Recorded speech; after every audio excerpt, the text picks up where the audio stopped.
السلام علیکم ورحمۃ اللہ۔ پاکستان کی تحریک آزادی کے عظیم رہنما مولانا محمد علی جوہر 10 دسمبر 1878 کو رامپور میں پیدا ہوئے۔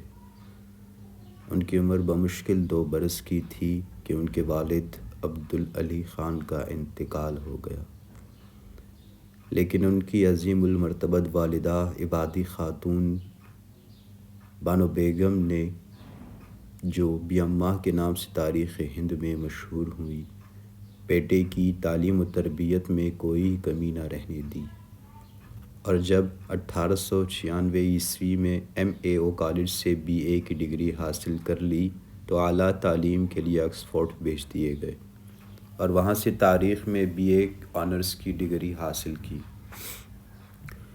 وطن واپس آ کر امجدی بیگم سے شادی ہوئی، جنہوں نے بیوگی میں مارچ 1940 میں آل انڈیا مسلم لیگ کے اجلاس میں قرارداد پاکستان کی حمایت کی تھی۔ MAO کالج میں ملازمت کی درخواست پیش کی، جو پرنسپل تھیوڈو موریسن نے مسترد کر دی۔ 1902 میں ریاست رامپور میں افسر سرشتہ تعلیم مقرر ہوئے۔ 1903 میں مستعفی ہو گئے۔ الہ آباد یونیورسٹی سے LLB کا امتحان دیا، فیل ہو گئے۔ 1904 تا 1910 ریاست بڑودہ میں محکمہ آبکاری میں ملازمت کرتے رہے، لیکن مسلمانان ہند کی سیاسی بیداری کا مسئلہ ہر وقت ان کے ذہن پر سوار رہتا تھا۔ جنگ بلکان کے دوران زخمی اور بیمار مسلمان سپاہیوں کی طبی امداد کے لیے جو آل انڈیا میڈیکل مشن دسمبر 1912 میں ترکی بھیجا گیا تھا، اس میں آپ بھی شامل تھے۔ 1913 میں مسجد کانپور کا جو واقعہ پیش آیا، اس میں حصہ لیا اور اسی سال مسلمانوں کا موقف بیان کرنے کے لیے انگلستان ایک وفد لے کر گئے۔ دسمبر 1906 میں آل انڈیا مسلم لیگ کے افتتاحی اجلاس میں شرکت کی اور وہاں تشکیل شدہ عبوری کمیٹی کے رکن مقرر ہوئے۔ مسلم لیگ کے آئندہ ہونے والے سالانہ اجلاس میں باقاعدگی سے شریک ہوتے رہے۔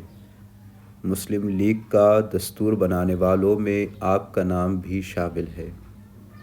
آپ کو سیاست کے ساتھ ساتھ صحافت کا بھی شوق تھا۔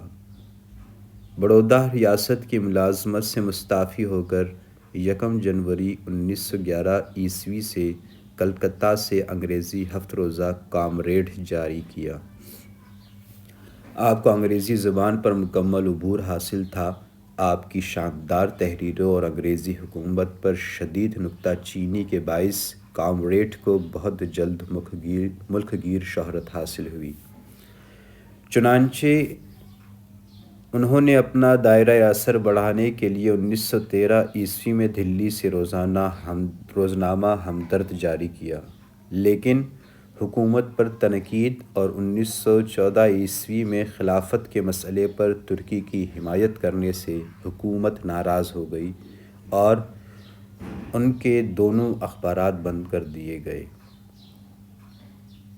مئی 1915 تا دسمبر 1919 یعنی پہلی جنگ عظیم کے دوران محمد علی اپنے بڑے بھائی شوکت علی کے ہمراہ، جو علی برادران کے نام سے مشہور ہیں، وجہ بتائے بغیر پہلے مہرولی اور پھر جھنڈوالہ جیل میں محبوس رہے۔